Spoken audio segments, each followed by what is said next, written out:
les chantes de Côte d'Ivoire. Ce qui est sacré, on ne joue pas avec. Je préfère que vous preniez le titre de « Je suis artiste chrétien ».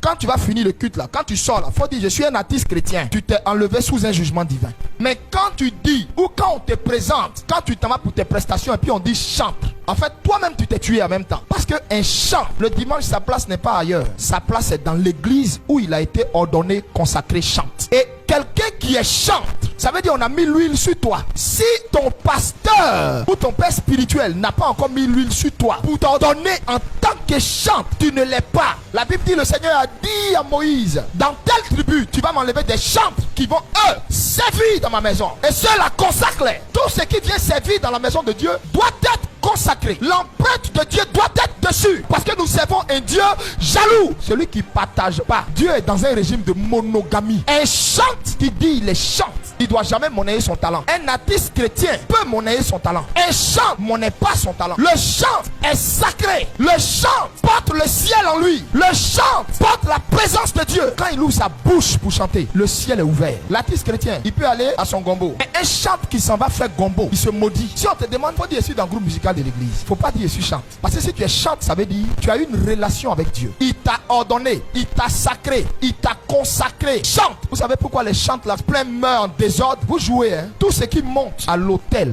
pour aller servir est sacré. Ça ne se profane plus. Quand il cause avec toi, il n'y a pas de saleté qui sort de sa bouche. Pourquoi? Cette bouche est sacrée. À tout moment, Elohim peut l'appeler sous les drapeaux. Quand il ouvre sa bouche là, ça veut dire le chant qui est consacré, dont la bouche est sanctifiée, il n'a pas besoin de jeûner, de prier 10 ans pour que l'onction descende quand lui il ouvre la bouche. Ne confondez pas l'émotion qui se dégage quand vous chantez avec la présence de Dieu. Tu ne peux pas être chante et puis être pédé, et puis être une lesbienne, un violeur, et puis être un doigteur. Beaucoup parmi eux, leur doigt reste pas tranquille. Tu ne peux pas être chante et puis vivre dans l'adultère. Connais-tu ce que tu adores? Car les vrais adorateurs là, ils adorent le Père en esprit et en vérité. C'est-à-dire, on a les preuves tangibles de leur adoration. Il n'y a pas n'importe quoi sur leur témoignage. Il n'y a pas n'importe quoi sur leur vie. Et regardez, nos soi-disant chants 2.0 en Côte d'Ivoire avec des mèches qui descendent d'ici jusqu'à là. Elles n'ont de beauté que leur maquillage. Selon la Bible, le chante dans la maison du Seigneur, pas ailleurs. Et c'est là qu'il doit manger. Car il est dit, tout ouvrier mérite son salaire dans la maison du Seigneur. Un chante qui veut venir dans ton église et puis qui discute salaire et toi, c'est un maudit, il ne faut pas rentrer dans ça. Qui vous a consacré chante pour que vous vous levez et puis ordonnez un salaire. Tu comprends pourquoi ta vie tourne en rond là? C'est pourquoi tu vois dans nos églises, ils sont pétris de talents, des jeunes instrumentistes,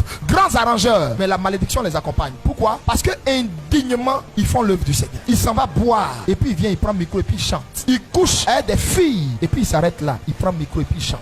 Elle est impudique, adultérine. Et puis elle aussi, elle s'arrête là, elle prend le micro, elle chante.